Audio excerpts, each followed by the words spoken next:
On the follow-up appointment date, we've met the patient a couple of times now. We've gotten all our testing. The patient's anxious about the results. And we sit down and go over the details of all the facts we've gathered. I usually break it down into ovarian reserve testing, testing of the uterus and fallopian tubes, male factor infertility, and all the extra tests on the side with thyroid, genetic tests, and so forth.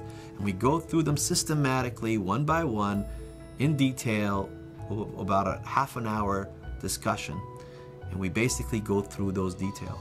What we talk about is the follicle stimulating hormone. We want that number to be less than 10. We want the inhibin B to be over 45, which is an indicator of good quality eggs. An anti-Mullerian hormone, or AMH, over 1.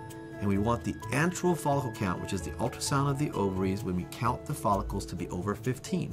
Now, if someone is 44, the cutoffs are different. So every patient has a different cutoff, but pretty much those are the numbers we'd like to look for. We also look at the x-rays together and make sure the uterine cavity is normal, the fallopian tubes are open or not. And if they're not, then obviously we talk about what are we going to do about it. Can we fix that, or do we bypass it? We look at the sperm results, and many times when I start talking, the patients come to a conclusion within a minute that, oh my God, there's a problem. And what I would like to have them understand is that we need to look at the entire picture. Because sometimes when we think there's a doom and gloom plan, actually it's going to be okay.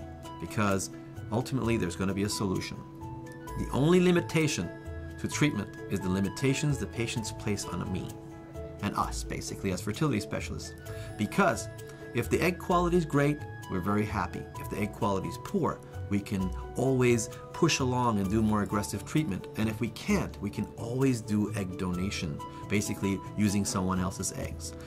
The uterine cavity, if it's abnormal, we can fix it. If we cannot fix it, we can always consider using a surrogate and replacing that uterus with a surrogate.